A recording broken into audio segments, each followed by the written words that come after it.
From WXII 12 News, this is breaking news. Breaking news once again takes us to Philadelphia, Pennsylvania. At least 5 police officers have been injured in a shooting there. Investigators say the situation is still active and still ongoing. Rapid fire through this community. A live look now at the city's Nicetown section, where police first responded at 4:30 this afternoon. At least one suspect at this hour is in custody, and NBC Philadelphia is reporting police are actively searching for another shooter. This is still an active scene. Officers could be heard calling in for everything you got, from SWAT to long guns in this community. Again, a lot going on. Even one reporter from NBC Philadelphia reported hearing around 10 minutes ago rounds of gunshots just firing throughout this entire community. They're zeroing on one home in that area in particular. We're going to bring you more updates as soon as they become available into the newsroom. More breaking news out of Winston-Salem, where a police officer is now charged with child abuse. Now let's turn things over to Brianna Connor now in the Breaking News Center for details. Brianna, what do you have? Officer David Ingram is suspended right now pending termination with the police department. He's charged with child abuse and contributing to the delinquency of a juvenile. Jamie Leonard, who also goes by Jamie Binkley, is also charged with child abuse in this same case. Investigators say it involves 2 separate incidents, one in October of last year and one in June of this year. Investigators say the same child was hurt both times. Both people are out on bond right now. They're due in court at the end of this month. Ingram started working for Winston-Salem Police back in 2006. In the Breaking News Center, I'm Brianna Connor, WXII 12 News.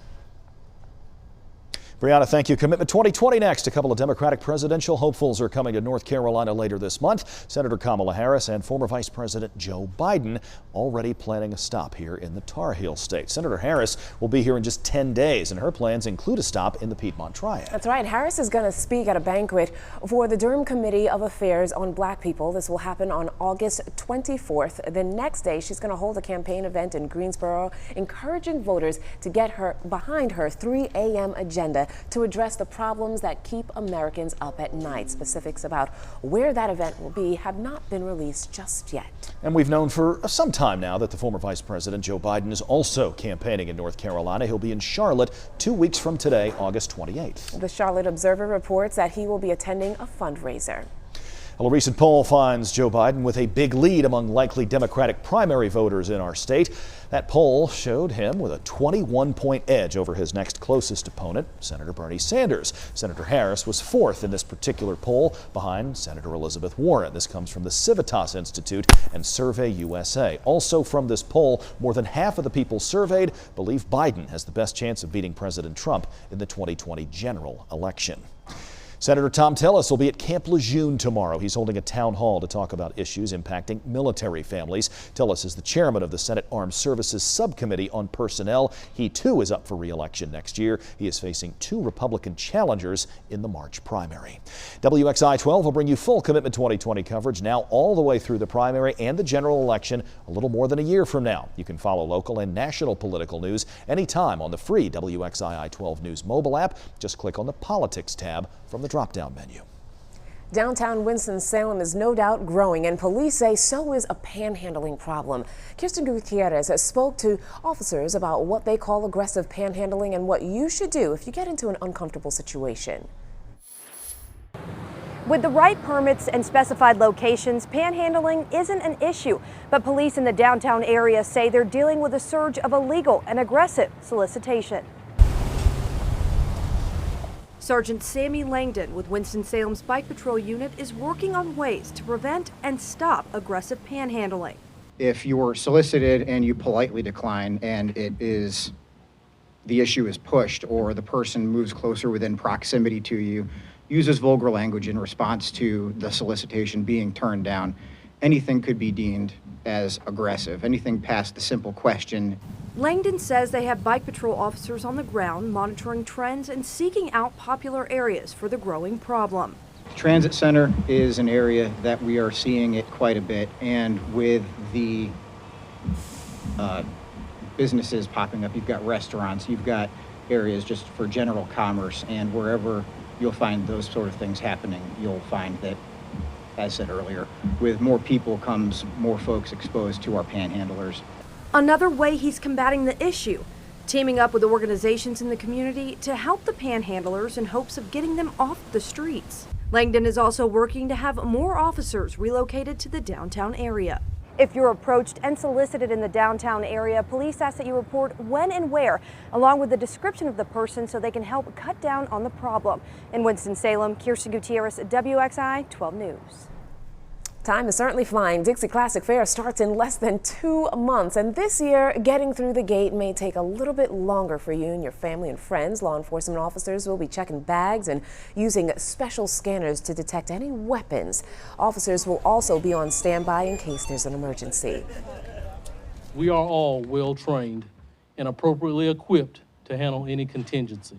As an example, during the National Black Theater Festival, we had to be prepared to respond to, mitigate, and recover from active shooter threats, improvised explosive device threats, or vehicles driving into crowds of people, whether that was from being a DWI or an intentional attack. The fair starts October 4th. Next week, the Winston-Salem City Council will decide whether to move forward with changing the fair's name. The discussion started a few months ago when people from the community told council members that the word Dixie is racist and divisive. The City Council will vote at Monday's regular meeting. And just to think that my childhood home is gone, it kills me. And this is what's left of it. Storms, severe storms, in fact, last night caused a tree to fall right on this home in Stokes County. The storms caused a lot of damage in several counties in our area. Looks like the storms are out of here for now. That's the good news. Chief Meteorologist Lainey Pope joining us now from the Weather Center with a look ahead. Lainey.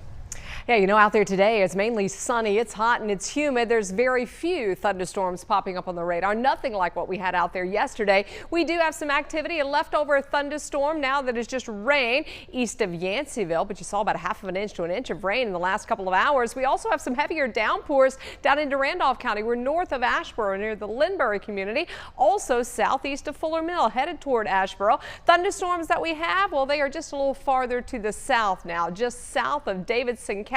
Maybe hearing some noise from Denton and Newsom of those storms just to the south of you. We've got some heavy rain around the Boomer community just southwest of Wilkesboro over the lake. So not much in the way of lightning, but we could see spotty showers and isolated thunderstorm between now and midnight.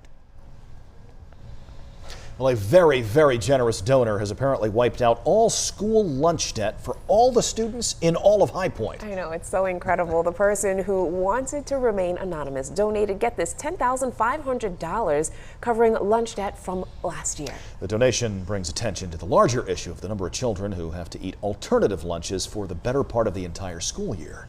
Steve King brings us more on this story from High Point.